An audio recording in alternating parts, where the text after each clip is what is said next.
Yeah, and we really give it for granted now, but it Yeah. really wasn't when it came out at the time. Because Uh-uh. basically at the time, if you wanted to do, I mean, there were, as you said, solutions that could allow you to do real-time chats, video chats in the browser itself, but you always needed those proprietary plugins, like you Yeah. needed Java applets or you needed Adobe Yes. Flash or whatever.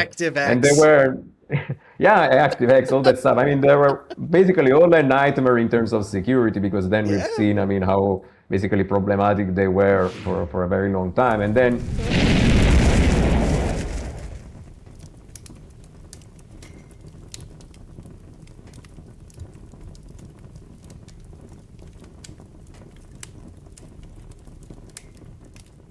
Wait. There we go. Okay. It's 8:30 where I'm at. I've barely started on my first cup of coffee. This is going to be a train wreck, Lorenzo, and I apologize. no worries, no worries. Welcome, Fetty friends, to episode 88 of Fireside Fetty. Uh, Fireside Fetty is a show about folks within the Fediverse. If if you're hearing this, you are the Fediverse. With me today is Lorenzo, and I'm gonna try your last name, but please correct me when I get it wrong. Miniero. Perfect. Spotless. Well, see, and everyone always says it's perfect, and I know it's not perfect, but I just chalk it up to everyone being so nice. So close enough, right? No, I mean, yeah, it's surprisingly good, because people usually mess it up like Mineiro or Miniero. I mean, I have heard my last name pronounced in 1,000 different ways. Your pronunciation is as close as possible to Italian, so that's fine. So my name is out there anyway. So my name's Anthony. My grandparents were 100% Italian, so I always had an interest in it. But mine is way simpler than yours. My last name is Zone, Zone. Ah, okay. And you can't imagine the number of times people are like, "How do you pronounce that?" Literally exactly as you think it's pronounced. Everyone's waiting for that trick. So, but Lorenzo. And this is right from Lorenzo's byline on Mastodon. So I didn't write this, but Lorenzo says he's getting older, but unlike whiskey, not getting any better. Author of the Janus WebRTC Server, the imquic library, and the, I'm assuming it's supposed to be pronounced out, or is it because it's all capitalized? KIAVC. KIAVC. Yeah, there's a story behind that we can get in later on if you I want. would But love to hear that. Yeah, yeah, which it's is supposed to be pronounced Kjavik. KIAVC. Oh, that's hard for me. Yeah. Adventure engine and a very amateur musician. Lorenzo, thank you so much for joining me today. Oh, thank you for having me. I'm really happy to be here. I'm very excited to talk to you. It's funny because I like WebRTC, QUIC. I'm a very techie person, and like I barely understand them, so it's kind of, WebRTC is actually far more ubiquitous than anyone realizes at this point, right? And I think QUIC is a lot. I've heard a lot of my friends talking about QUIC, but anyway, before we get into that, Lorenzo, how did you get to the point in life that you're at today? Yeah, basically, I call myself very lucky, because I ended up basically taking the right turn and finding the right people along the way more than once, basically. Because basically, for me at least, it all started about 20 years ago when I got my master degree at the University of Naples, because that's where I live. I live in the south of Italy, close to Naples, not really Naples, but close enough. And basically, I got my degree in computer engineering there, and I did my master thesis on network engineering specifically, because that's what I was interested in when I was doing my course. And among the different theses that were available was one about voice over IP. Generically, basically, it was trying to blend voice over IP, conferencing, and new stuff that was happening in the standardization environment, so the ITF specifically. And basically, that's how it all started for me, because basically from that master thesis, which I started doing along another student, a fellow student, and so on, basically I kept on working at the university after I did that. And basically with the same people, with the professor that I did my master thesis with and other students that I'd worked with at the time, I kept working at the university. I got my PhD there.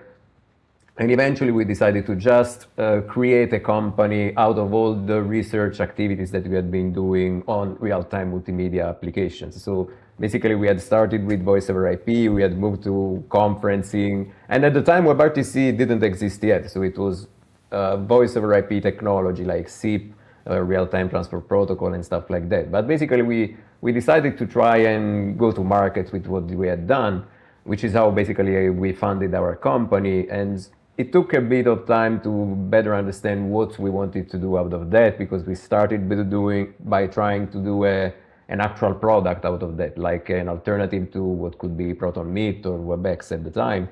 But we soon found out that basically working on the server side of things and providing services that other people could use to create their own products would be a better fit, because we are a smaller company. We are not that many of us, and working on an actual product marketing and so on is actually very complex. And so when WebRTC came out, we were basically among the first to start tackling that one as well, because we had already done a lot of work in that direction anyway, even before WebRTC. So try to get these RTP streams into browsers and stuff like that. And basically, long story short, without bothering you too much with the details, basically that's how I came up with the idea of the Janus WebRTC server, which was supposed to be a general purpose server-side component that you could do pretty much everything with, because at the time we wanted to keep on doing voice over IP, and so we needed a way to gateway from WebRTC to SIP, which is the standard, the session initiation protocol, which is the standard for voice over IP telephony. We wanted to do large-scale broadcasting with WebRTC. We wanted to do conferencing. We wanted to do a lot of different things, but we really didn't want to mess up with too many applications. So we wanted a single component that you could basically plug stuff into to do much more than that. And basically that ended up being a very good choice for us, because eventually it gave us much more opportunity for consulting, a lot of companies starting using it. We are using it ourselves for some of the services that we provide, which is typically providing remote participation support for hybrid meetings like IETF meetings, rep meetings, and stuff like this. And that's basically what I've been doing ever since. So basically working a lot with WebRTC, trying to figure out different outlets for how you can use it, because originally WebRTC was born for conversations. Basically, let's bring Skype into the browser, basically. But it turned out that you can do pretty much anything with it, because anything that involves real-time multimedia back and forth is something that can be done with WebRTC, whether it is standard telephony, whether it is playing games like Stadia did with WebRTC, whether it is broadcasting or telephony or whatever. So basically, Stadia was over WebRTC? Yeah, it was basically it was Google's, Google was dogfooding basically their own stuff, because they sponsored a lot of the WebRTC activity. And so they spent a lot of time in getting it to work, and it worked really well for how long it lasted. And really a ton of different scenarios were possible using WebRTC, and that's what we've been trying to do so far. And basically, just to anticipate a bit the next steps, this is also why I started looking at QUIC as well, because WebRTC came out more than maybe 12, 13 years ago, I don't remember exactly, so it's really stable right now. But a lot of people are starting to check whether or not QUIC may be a better fit for at least some real-time multimedia use cases. And so I've started looking at it as well. It's not something that you can use in production already, but having a look at the future is also a good idea to be prepared for that. Wow. Okay, so you dropped a lot in there first. And the thing that I always love about, I know when I'm going to get along with someone, and it's amazing how much more this happens than it should, where I meet someone, I start talking to them, and then eventually it comes down to, oh yeah, by the way, I have a PhD. You're Dr. Miniero. Yeah. Lead with that, man. That's amazing. Congratulations on being a doctor. Thank you. My wife is literally about to graduate with hers. That's hard work. Congrats to her too. Yeah. Thank you. Yeah. So if WebRTC, if you've been one of the people, wow. Okay. So actually, hang on. So everything that you're talking about, because this is really technical and I love diving in these technical ones, but we have a lot of folks that don't have a clue what this stuff is. But you summed it up very well. Pretty much all of them are web communication standards, right? So literally, I think this Proton Meet is powered by WebRTC. It allows very quick communicate. See, and that's why I hate they called it QUIC, but we'll come back to that one. Very fast real-time communication. It literally stands for web real-time communication, right? And SIP is, yeah, like old voice over IP technology. I remember 20 years ago, I got a job at a telephone place. Like they installed business telephone systems, and that's when things were just converting over to voice over IP. And so everyone was talking about SIP was the next great thing, and it never, in like corporate technology, it took off, but it never took over the world like SIP wanted it to, right? But then comes along WebRTC. And you said that was 12 or 13 years ago? Yeah, pretty much. I don't remember now the exact details, also because there's basically times when it started being a discussion, times when it became officially a working group in the ITF and the W3C.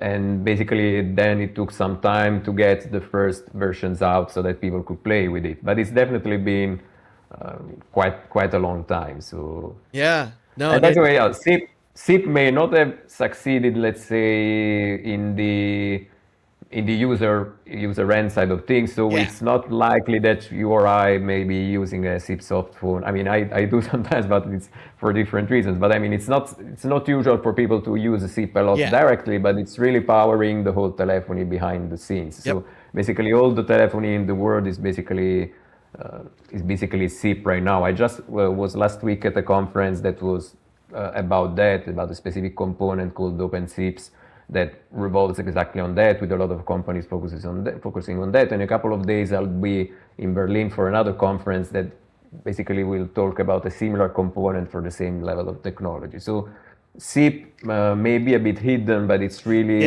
very much pervasive and powering the whole world for sure. Well, and I remember in the field back then, like my boss was telling me like, oh yeah, SIP's the next thing. You're going to be able to have your phone on your, this is early 2000s, like cell phones were not, they're ready to explode into what we know them today, that essentially killed the landline. But their idea is that, yeah, we are going to revolutionize the plain old telephone service lines with things like SIPs, and that's kind of what I mean. But yeah, it powers literally all of telephony now, as you said, on the back end, for better or worse, I guess. Depending on how you look at it. So yeah, you've been into web communications for a long time. Holy cow. And so how long has Janus WebRTC Server been around, you said?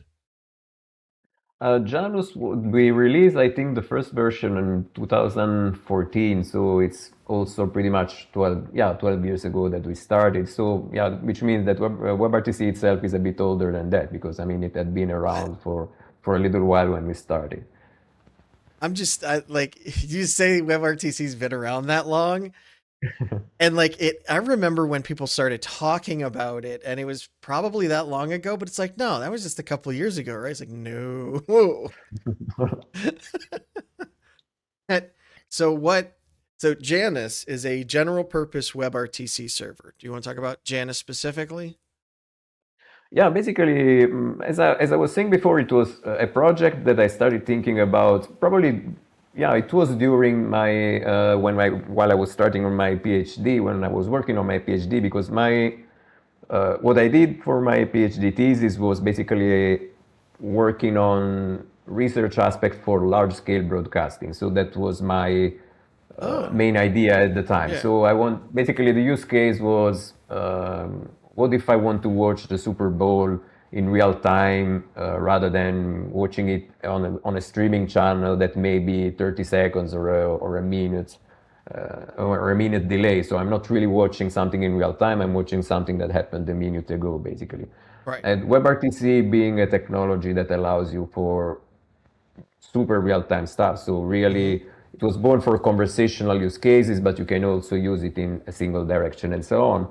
Basically, at the time, the idea was how can we come up with an architecture that basically uses this technology so that I can do a large-scale broadcasting. So rather than use WebRTC for a one-to-one conversation like the one that we're doing right now, use WebRTC for ingesting something and then distribute it somehow to a pool of servers that can then distribute it to thousands, hundreds of thousands, possibly millions of people all over the world, but in real time. So that's whatever you're watching right now is what is happening, if not right now, maybe a second ago at best. So that was the original idea. And considering that we were also working on a couple of other things that were more conferencing related, we had some integration with telephony and so on and so forth. Basically, the idea was let's try and create, because there were a lot of, as soon as WebRTC came out, there were a lot of solutions that were very vertical. So you had solutions that worked perfectly for telephony, solutions that were perfect for doing a conference like this, solutions that you could use for other things, but they were all very vertical. And so if you wanted to do more than one thing at the same time, you had to sometimes combine them, which could come with a ton of problems because maybe a connection with one component would work and with the other it wouldn't. You would basically, the debugging would be much more complex, the management would be much more complex. And so the idea that we had was let's try and have a bit more control about the whole thing. So instead of reuse what is available and what other people are working on, let's try to come up with our own components that can take, we only worry about WebRTC once, which is in the core itself. So there is the core that takes care of setting up WebRTC channels and whatever. And then what you want to do with the media, you can delegate to different components, so different plugins, we call them at the time. That's why we call it a modular component, because if you want to do something like this, like a video conference, we have the video room plugin. If you want to do audio conferencing, there is another. If you want to do streaming, which is what I wanted to do for my PhD thesis, there is the streaming plugin. There was a plugin to talk with the SIP world. Basically, you had the single component and had different bricks that you could use to talk to different technologies at the same time if you wanted. And then using more than one at the same time would just be a matter of orchestrating how you would use them together, but all while talking to a single application instead, to a single backend. And so basically this flexibility paid off, I think, in the long term, because of course nobody uses all of those features at the same time, but there are people that are more interested in one thing, they will focus on one, people that are interested in another will use another. And really the flexibility of it also opened the door to a ton of scenarios that we didn't even envision when we started making the project available as open source. So people started using it in creative ways. Pretty much right away, people starting hooking drones to that so that they could stream drones, the video coming from a drone and watching it into a browser, or starting using it into Internet of Things, dongles. I mean, really a lot of cool stuff started showing up, which made me really happy, of course, because that's what I really wanted. So give something that gives complete freedom to people and then see what happens. Yep. No, and it's so interesting then too, as a developer watching that, because you might see it and be like, oh, we really need to support this community, and like, how can we help them? And then some of those features and things like that filter back into the rest of it, which empowers others to use it in more unique and interesting ways. That has to be such a great feeling as a developer, not only when you see, hey, we have this thing, guys, but people are like, oh, I could use this here, and then showing you. What did that feel like? Was it just like a proud papa? Yeah, I mean, it definitely was a bit of a shock, but a nice shock, at least for us, because we had been working on open source for quite some time, but no project had ever been as successful as Janus was when it came out. So pretty much right away, a lot of companies started using it, a lot of individuals. We started receiving contributions as well, which is really the greatest superpower of open source, because we may be maintaining the project, but the fact that it is freely available means that a lot of people can play with it, can enhance it, can find issues that you would never find on your own. So something very nice that closed source programs don't really have don't really have available. So you have people that start tinkering with it, they start adding new features, they start Yeah. coming with ideas. Eventually you end up with something that just grows better and better as time goes by, thanks to the community that you build around it, which is really a great feeling. And I always joke that open source developers are certain to go to heaven for sure, just because for how much for how much we give to the community. For how much you put up with, you mean? Like Yeah, a bit I've of both. Yeah, let's yeah, say. yeah. No, yeah, it's one of those like when you go out to eat and you're rude to like your server, right? And it's like just put yourself in their shoes for one day and you realize how difficult that is. And it's easy for me as a user of software to look at something and be like, "Oh, this is filled with bugs. I hate this." And then as a developer, it's like, "No, tell me it's filled with bugs so I can make it better." And then yeah, it's a tough space to live in. Everyone needs to step into trying to create some software and then dealing with customers that maybe fully didn't understand it or didn't experience it the way that you wanted. And when you and I started talking on the Fediverse about Janus, like I was blown away by the thought of it. And one of the things that I would like to see with something like this is I had talked about Owencast streaming and a couple of the guys that I talked to. It's like it's not it's a lot of work for Owencast itself, but what if we can take something like this, and I don't know if you know Bandwagon. Yeah, I have some albums on Bandwagon as well. So Oh, nice. That's awesome. But like empowering maybe empowering a band to do a live concert through their Bandwagon page or something like that, and it's powered by WebRTC or something. I look at all of these and see what's possible. I just can't make any of them come to fruition. But like that's the kind of thing that I think that open source can help us do, right? We don't need to go pay $50,000 for a WebRTC stack to even try and play with it. It's like, no, jump in. That's yeah, no, absolutely. And then there's also standard technologies to do that as well. Because I mentioned how basically at the time of my PhD thesis, that was more like an idea. Let's see if we can come up with an architecture to do that. And basically we had our own way to do WebRTC ingestion, WebRTC distribution, and so on. yeah. But now there are standard signaling protocols that allow you to do ingestion in a standard way, and OBS supports it, for instance. So you can use OBS as a way to send WebRTC to a server using a protocol that is called WIP. And then on the other side, if you Yes. want to subscribe to a WebRTC stream, there is a protocol that is called WEP that is soon to become a final standard as well. It's in the final items of discussions, basically. And so those are just signaling protocols, basically how you establish a channel with a WebRTC server in a standard way to create a WebRTC channel. But under the curtain, everything is WebRTC, which means that the same technology that we're using right now, you can use to Yeah. send media from OBS to a server and then watch it in real time somewhere else. So for instance, I think that I also sent, I don't remember if I sent it to you because I think some of the private messages that we exchanged were lost somewhere in the Yeah. Fediverse. Yeah.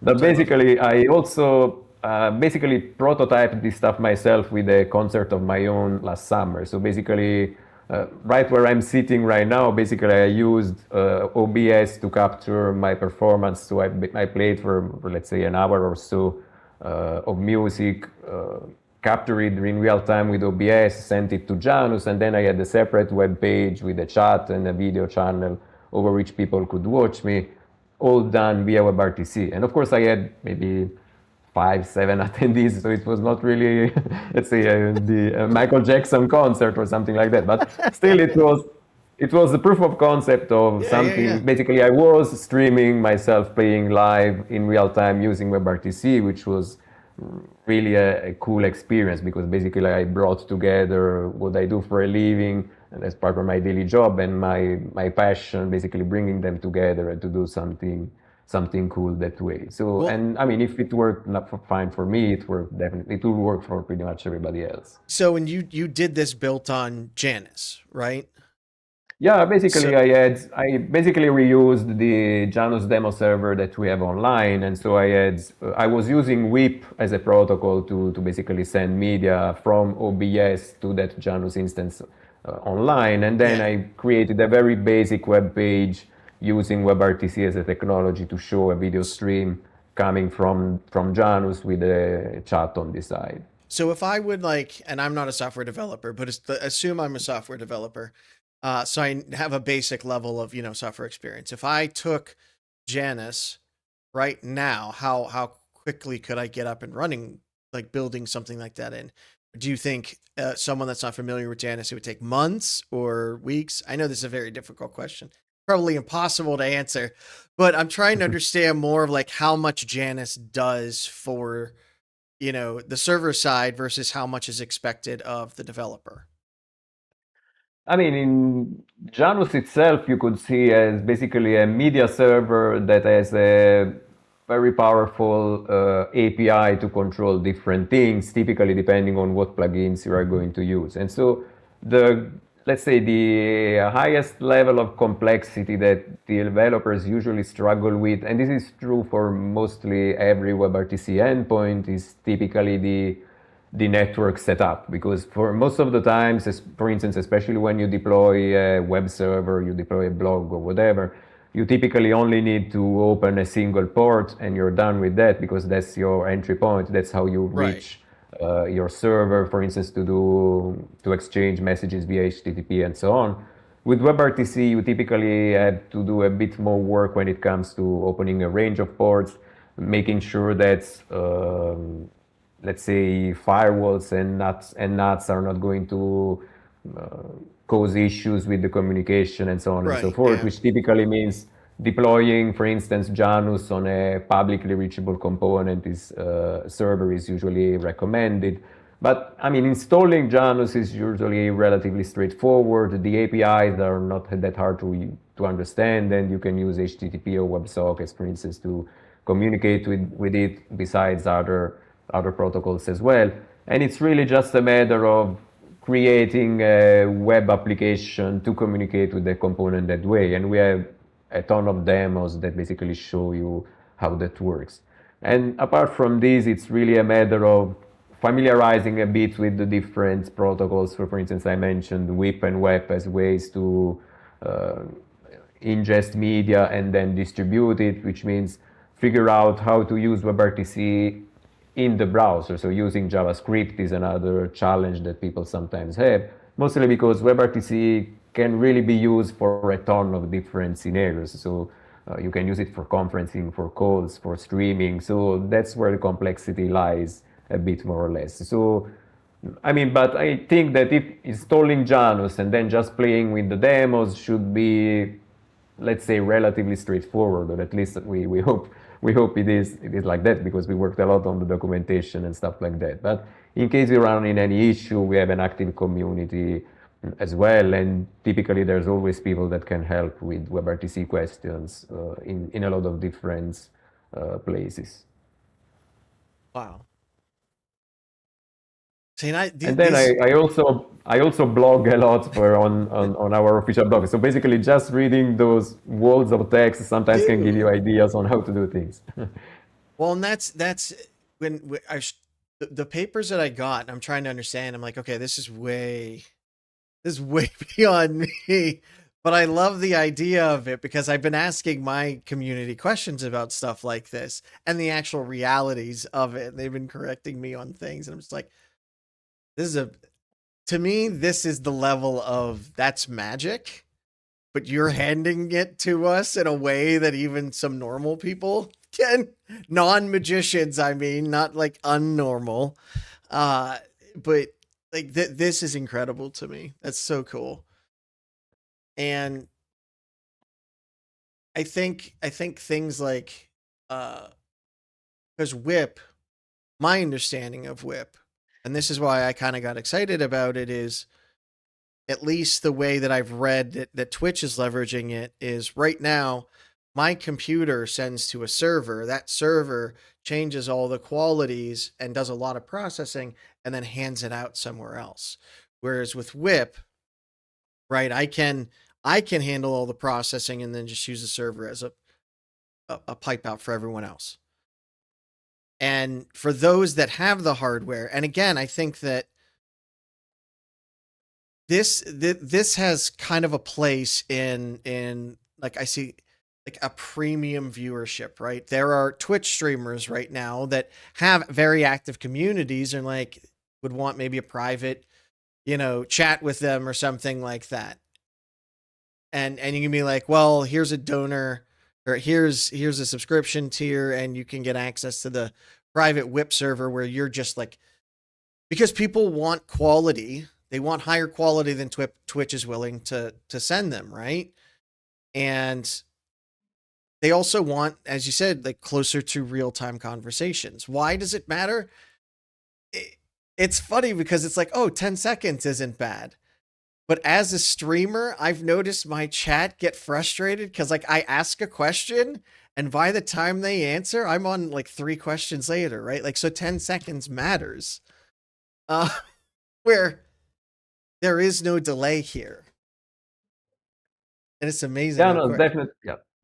Yeah, it's definitely like that. And I mean, in general, I don't even think it's really related to quality, because one could argue that, let's say with traditional streaming, so the way that you typically do streaming regularly, you could actually achieve possibly better quality just because you have latency on your side and you can do a bit of optimizations on the encoding that way. So, and the fact that then you have a server-side component that re-encodes everything for different targets can actually be beneficial to that as well. But those benefits are all at the expense of latency, which is really the key advantage that WebRTC provides. Because the fact that whatever you send from your end to the server is what other endpoints will receive, it means that the server is really doing nothing more than acting as the postman in this case. You're just delivering delivering it to all the interested parties, whatever it's receiving, without ever touching the media. And so latency is really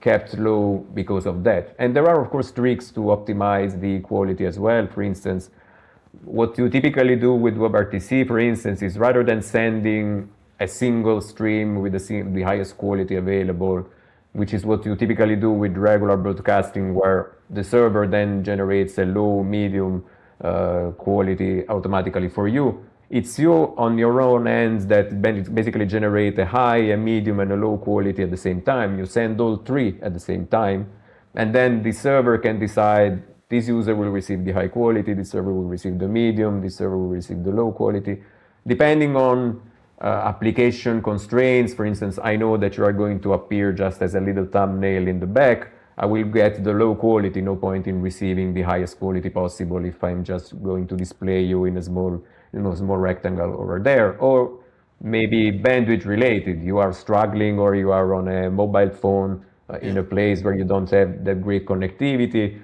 I'll just send you the lowest quality available, because anything more that I'll send will probably be lost packets, and basically you will get very poor experience. So it basically is sending, let's say, 3 different options at the same time, gives the server options to basically try and optimize the delivery for everybody involved, no matter what the reason is, whether it is bandwidth constraints or application constraints, basically. And that gives you a bit of that adaptability that you have with traditional streaming providers, where you have basically the same thing. You have adaptive bitrate, where, for instance, even on YouTube, you can choose in real time, I'm going to watch the highest quality, or maybe 480p is enough, or even lower is what I need. Basically, you do the same, but with real time that way, using this technology that is called simulcast, basically. That blows my mind that you just talk about it so casually, because I struggled so hard to figure this out. But I mean, you've had, what, 20 years on me, so there is that. But then, so then, QUIC, because as you said, I think QUIC is kind of the next evolution, or at least a niche provided tool within this. Is that a part of WebRTC? Like, where does all this play out? No, QUIC is actually basically part of a bigger effort that is already taking over big chunks of the internet. Because, I mean, without going too much into the details of how the internet actually works in terms of the protocols that are involved. Basically, traditionally you have signaling and media using different transport protocols, let's say. So you have protocols that need reliability and where latency is not really that important. And that can be, for instance, mail protocols or whatever we use to browse the internet every time. If it takes longer, it doesn't really matter as long as the page that I'm downloading arrives, the image that I'm downloading arrives, and everything can be decoded. Or if I'm browsing, for instance, YouTube or watching something over Netflix, latency doesn't matter. It really matters that I receive everything that I'm interested in. And so you have reliable protocols on one end, and then not reliable protocols where basically you want stuff to be happening as soon as possible. And if there are packets lost, because the internet is the internet and packets can be lost for any reason and are lost for any reason at any given time. If a packet is lost, it really doesn't matter as long as we get there as quickly as possible. And so we have, for instance, reliable protocols, which is what we use, browsing, mail, or whatever else on one side, and traditional broadcasting is happening there as well. Or the unreliable protocols, which is what voice over IP or WebRTC use, because WebRTC basically tries to get packets as soon as possible. And if something doesn't get to the other side, you can either choose to retransmit it or it's lost. It doesn't really matter because we are still live, basically. That's the main idea. And basically, QUIC is trying to basically take these two worlds and merge them together so that you can end up with a transport protocol that is much more powerful and flexible so that you can do one or the other using the same protocol.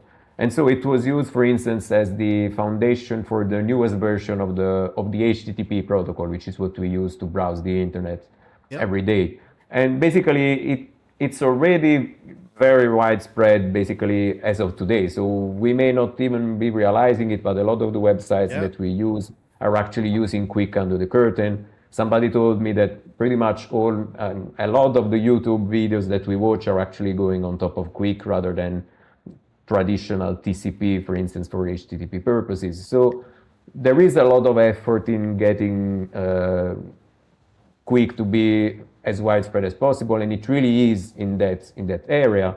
But now they are starting to basically investigate whether or not you can actually do real-time media on top of QUIC, just because, at least in principle, it's supposed to be able to do both of those very different worlds at the same time. And so we are in the stage where they're basically trying to figure out different media protocols to try and come up with not something that can be used with WebRTC, but a complete alternative to WebRTC using a different architecture, different mechanisms, and so on, but to try and do pretty much the same thing. So the same level of flexibility to do conferencing, streaming, or a lot of different things. And I think that so far, I mean, I'm following the standardization activity quite closely, and from what I've understood and basically figured out so far, I mean, it's a bit too early to tell whether or not it will be as good as WebRTC for conferencing like this, but I think that it will definitely succeed into revolutionizing the broadcasting world, because basically the media over QUIC protocol that they are working on is basically a protocol that basically on one side tries to work as WebRTC, so try to broadcast something as real time as possible, but with the explicit aim of also having configurable latency, so that if you need more latency, you can accommodate for that. If you need to watch something that happened half an hour ago, you can do that as well, all using the same protocol, which is something that WebRTC cannot do, because WebRTC it's now or never, basically. So whatever you see right now, you are seeing it and then it's gone. So you cannot really do a rewind unless you do some sort of hacks and so on. So it's excellent for real-time streaming, but what if I went to the bathroom and I missed a goal that I wanted to see? And the idea is that with media over QUIC, you can go back 3 minutes and rewatch just that thing. Or I can basically watch the whole match with a delay of 30 minutes because I came home late and I want to watch the whole thing, but with a bit of a delay. So that's basically the main idea behind that. So in that sense, QUIC is more, let's say, friendly to the CDN approach as well, like in content delivery networks. So it's like a blending of, again, these two very different worlds, live streaming and traditional broadcasting, as could be YouTube Live or even video on demand kind of things, and try to put them all together in a single protocol that can do everything. That's where I really see QUIC potentially succeeding as far as real-time media is concerned. And this is why I love the open web. I love standardization. You know, before something like this, there had to be companies that were selling, you know, $100,000 systems, and then now we build it into the web, and literally you and I can build something. We are put on the same level as them, kind of thing, and there's a market for this. And this is I love this kind of thing, because what goes into the web, people start building on it. There's no reason not to, right? And that WebRTC, when it first came out, there were all kinds of different chat apps, and they used all kinds of other different proprietary things, and they all sucked. And because of things like WebRTC, everyone just standardizes on it, learns it, knows it, figures out the quirks and the bugs. And even though that there are problems, we know answers to them, at least for now, and solutions. And then the industry moves forward to the next thing. Like, you don't have to worry. This is a solved problem. Let's build on top of that. And that's why, again, open source, WebRTC, ActivityPub, like, I think these things are inevitable. They're literally built into the web that we all use every day of our life.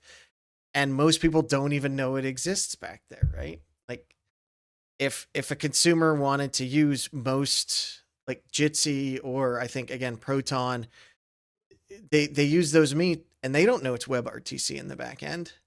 Like, they don't care. They just want to use the meeting. Yeah, and we really give it for granted now, but it Yeah. really wasn't when it came out at the time. Because basically at the time, if you wanted to do, I mean, there were, as you said, solutions that could allow you to do real-time chats, video chats in the browser itself, but you always needed those proprietary plugins, like you needed Java applets, or you needed Adobe Flash, or whatever. ActiveX. And they were, yeah, ActiveX, all that stuff. I mean, they were basically all a nightmare in terms of security, because then we've seen, I mean, how basically problematic they were for a very long time. And then you needed different versions of the same plugin for, I mean, I had Linux or Mac or Windows, and then you had 32 bits, 64 bits, and then you had mobile phones and different operating systems. So even just making those plugins available on a plethora of different environments was a nightmare. Then technologies were not really standard. Then they were poorly integrated in browsers themselves, because they were basically external objects that we somehow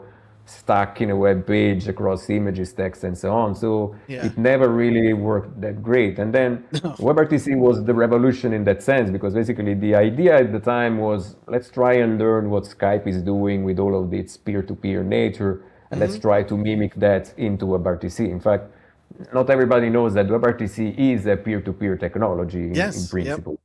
Yeah, because you and I, for instance, could be basically exchanging media directly between each other and just refer to a web server for the handshake part. But I mean, for commodity reasons and for a lot of other good reasons as well, pretty much everybody often uses a server in the middle. Like, for instance, with Proton Meet, I'm pretty sure that we are using an SFU somewhere where basically both our streams are going, and then basically they're going back and forth that way, like it would happen with Jitsi, like it would happen with Janus and a few others. So it just makes things easier and opens the door to a lot of things. But it was and it still is a peer-to-peer technology at its core, which was really a revolution at the time, because basically it was. meant, first of all, now, for instance, those video streams that we have here, those are video elements. So they are part of the HTML standard. So they are not something that is, let's say, hammered into a web page and doesn't really fit. It is really web development. You can interact with it using JavaScript APIs, standard APIs, which is something that, again, we give for granted right now. It definitely wasn't back then. It was really a revolution when it first came out. It really was. It really was. Yeah, it was a crazy time where everyone was specifically invested, literally invested, to make the next, as local developer put it in the chat, Flash, because they saw it as power and control, and they were dumping money into all these proprietary things.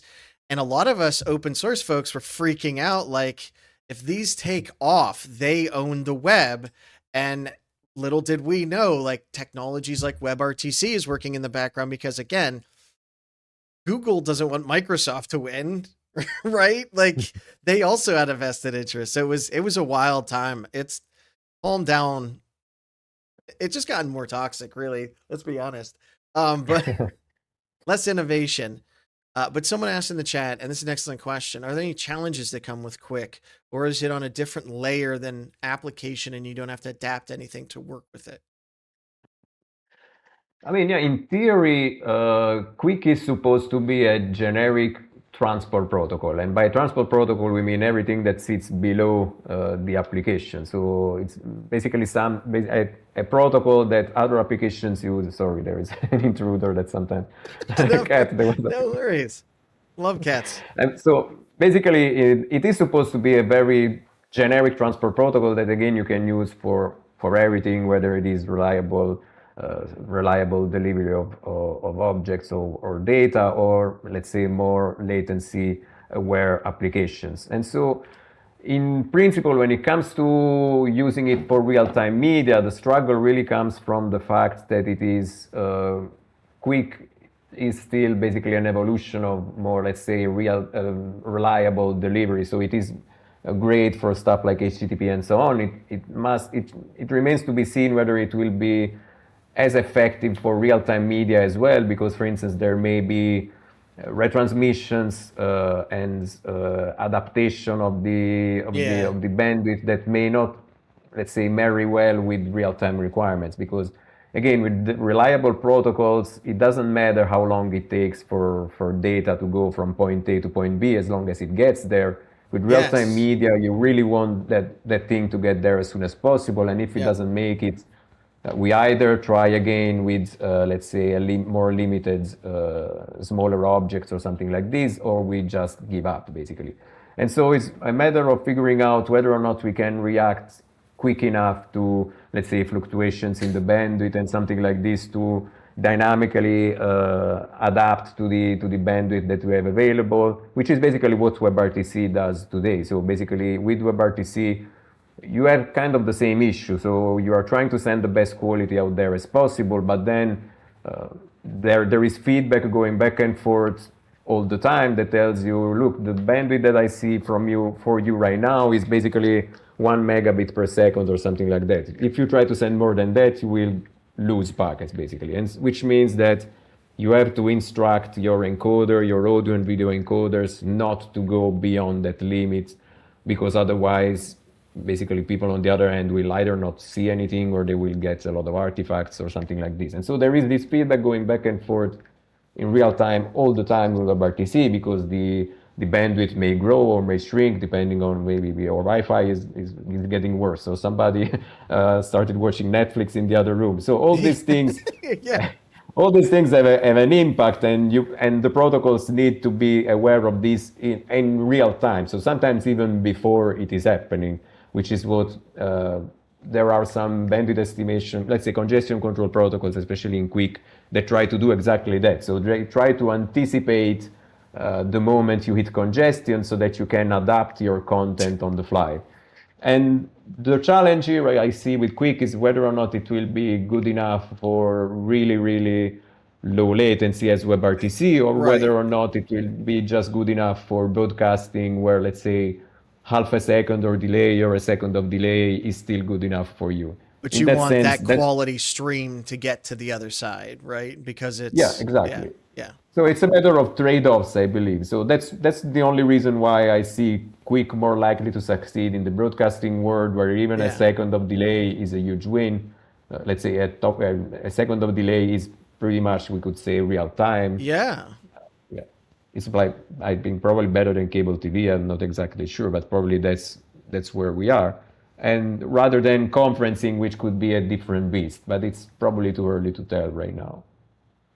No, and I think that absolutely, a second of delay literally matters to sports people, right? Yeah. Or for betting. I mean, yeah, one use case I was thinking of betting too. Yeah. Yeah, like I'm not a huge fan of doing that, but things like Polymarket, right? That you can literally bet on the outcome of something in the next 10 seconds. Like Yeah, you're, 90% faster than everyone else. That's exactly. insane. Interesting. All right. Well, on that happy news. Oh, local developer asked a question before before I actually ask it. He said, "Let's bring back ActiveX and Java applets." I don't even know if I should ask this question after that. Yeah, we actually did start from applets at the time because I mentioned how, Yeah. especially at the beginning, we had already experimented with real-time media in the browser, and Yeah. since we were working with standard protocols, and RTP is the standard protocol for media that is used both in WebRTC and voice over IP, that's basically what we did. So basically, we wrote a Java applet that could send and receive RTP packets in the browser and decode them and encode them so that you could from the browser talk to a regular SIP phone. Basically, this was before WebRTC, but it was using Java applets, which was a nightmare. Yeah, it was for a ton of reasons. It was crazy time.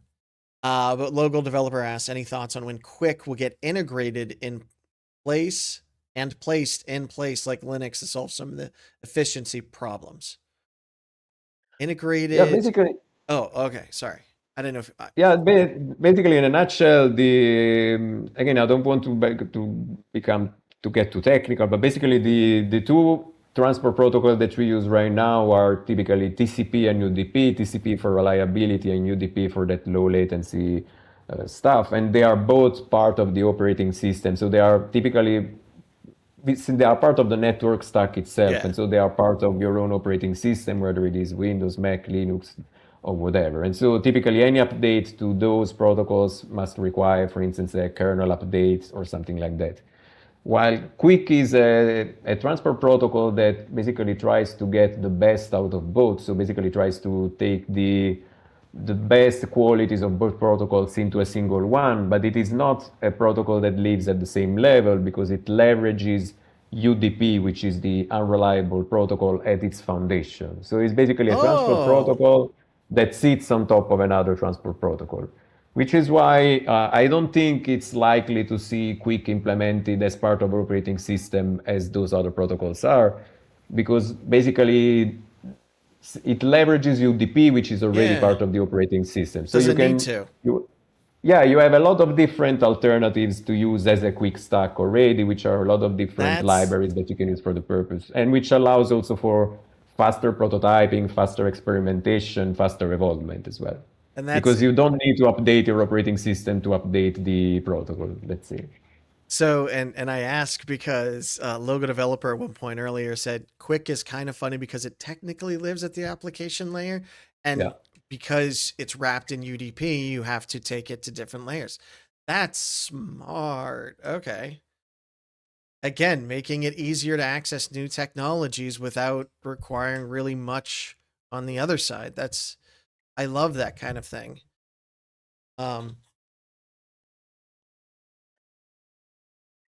Oh, sorry. Logo was asking questions. Okay. Well, we're almost at the end of the episode, so we got to move on. This has been mind-blowing. And it's been great so far. But now for the real reason I asked Lorenzo here is to give him the opportunity to win a prize of a lifetime. Our prize today is the next gen WebRTC called Web ABC 123XYZ. Are you ready for the quiz, Lorenzo? Okay. Sorry, I'm a 5-year-old. And you'll be able to tell maybe with the next question as well. Favorite movie, and because mine's Spaceballs, why is it Spaceballs? It doesn't have to be Spaceballs, by the way. I feel like I gotta rework this joke. I love Spaceballs. Yours can be whatever. No, Spaceballs is a great movie, but not my favorite movie, I must say. But yeah, probably my favorite movie of all time is probably Blade Runner, just because of I love the aesthetic, I love the soundtrack. I'm a big fan of that movie for a ton of different reasons. It's also, I think, the very first movie I watched on a computer back when, let's say, you had DVX starting as a codec or something like that. Diffix, So it's yeah. Yeah. probably, I don't know if I should say it out loud, but the first movie I downloaded over the internet and I could watch on a computer rather than have, let's say, a DVD or a VHS tape Yep. or something like that. So Yep. that's also why I remember it fondly for different reasons. That beginning with the flame exploding, which was also always choppy because my computer was not fast enough to decode decode it. Those Like, are all memories that stay with you. I mean, that's a pivotal movie to watch like that for the first time because it's literally a commentary of where technology is going based on what you just pulled as this brand new thing you'd never seen before. You're like, oh my God, this is where technology's going. That's really Exactly. kind of deep, man. I don't know if you meant that, but that's awesome. Okay. I'm not a fan of like Blade Runner is absolutely incredible. I find it boring. But other than that, like it's an amazing movie. The acting, the visuals are stunning. I just never caught my interest. I love the book. I did read the book. So No, yeah, me too. I love Philip Dick in general. So yeah, that's a great it book was too. such a good book. All right. Excellent answer. Next question. Royal Palace of Caserta, Pietra Pietrarsa National Railway Pietrarsa. Museum, Okay. or trekking in the Ferriere Valley? Valle delle Ferriere, probably. Yeah. So if you out of those three, you can pick one and then also tell me how I absolutely butchered it. Yeah, no. I mean, those are hard names to pronounce, but basically, I'd say that I love trekking in Valle delle Ferriere in general because it's a really gorgeous spot close to Amalfi, very close to from the Amalfi Coast. It's really easy to get into it, and you get to a nice waterfall. You get away from noises and crowds, and it's super nice. But I mean, there's also that would be my favorite. But the Caserta Reggia, that's also an important place because not many people know, for instance, that the second trilogy of Star Wars was filmed there for many scenes because it's basically a, a royal palace as big as Hmm. Versailles in France. So basically very luxurious, Yeah. very fancy, and so they filmed a lot of scenes there, also other movies and so on. And it's Yeah. really a gorgeous spot to be. All right. Pietrarsa, I mean, it's fine if you love trains. I'm not that big of a fan. I mean, if you're Sheldon from Big Bang Theory, you will probably love it. But there's just trains of And I different mean, kinds. for you that live there, it's like you don't really go, hey, you want to go hang out the train museum? Like, I yeah, mean, I was it looking is at it. a It was like, oh, I didn't even think about it this way because it's like, oh, that seems interesting. Let me put that in there. It's like, no, he would probably go to it, what, once in your life, if that?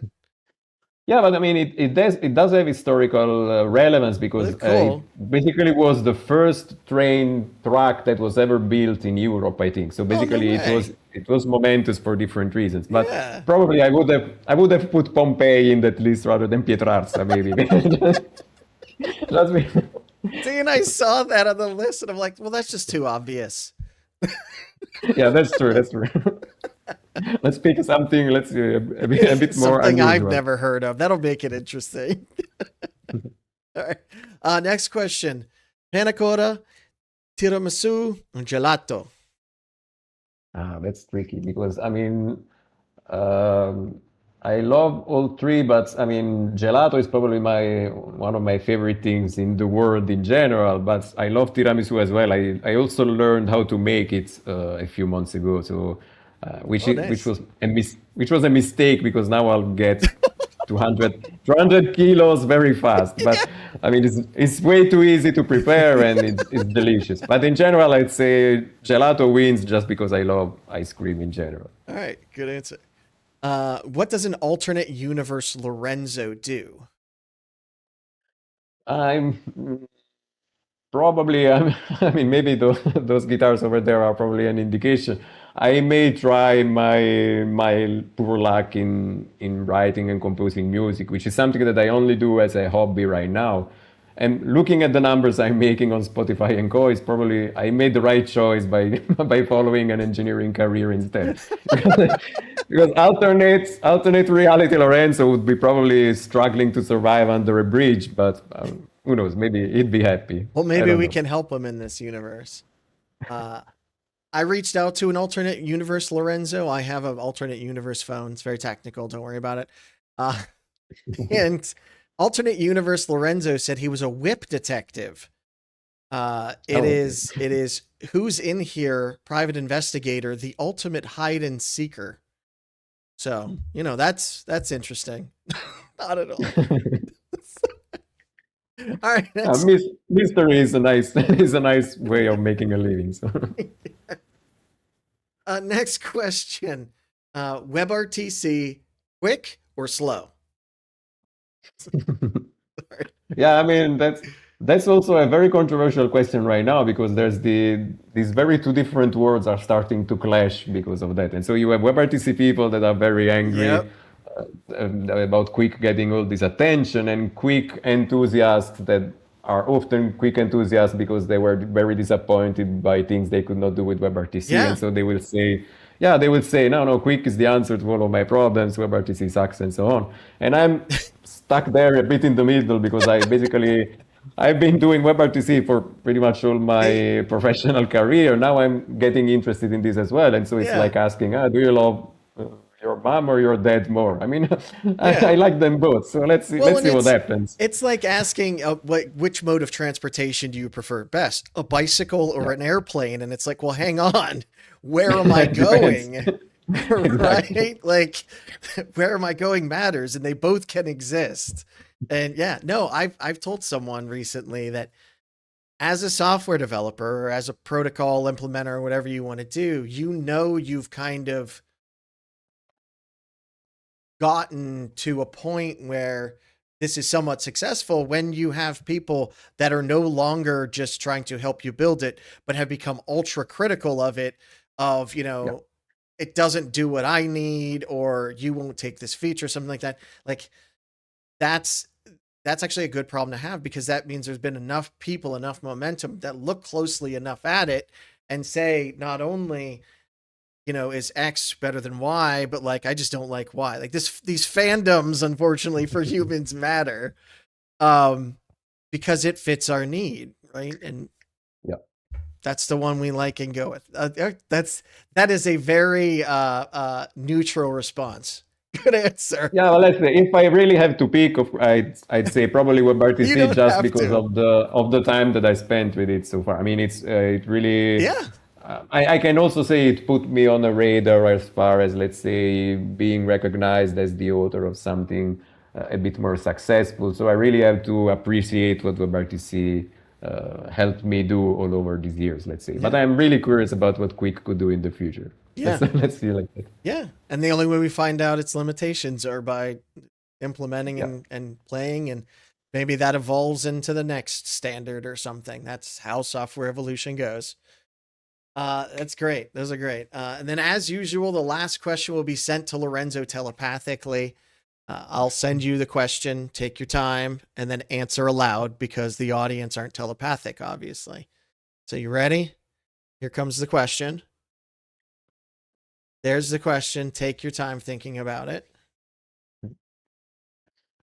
Yeah, right. I think I do have an answer. Okay. Go ahead. What's your answer? Or is that the answer? No, the answer is 42, obviously. So 42? Okay, why'd you pick 42?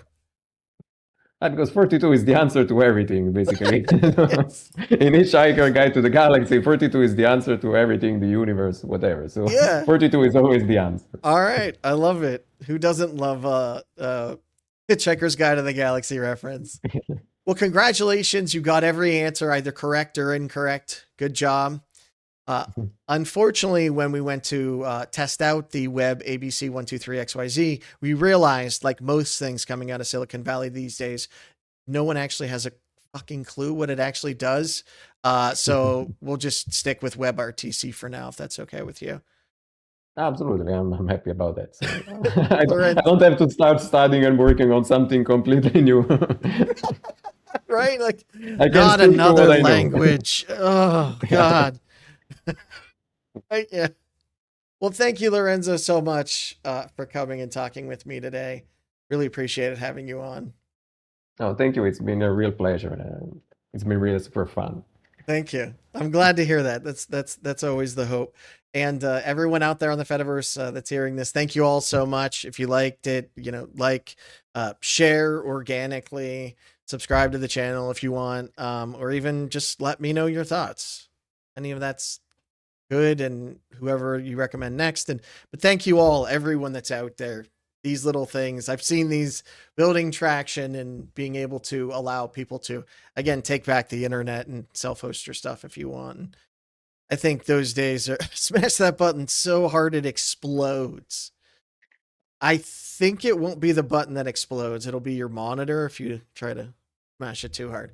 But everyone, thank you all out there. Really appreciate it. And we'll catch you on the next episode of Fireside Fetty. Have a great one. Bye.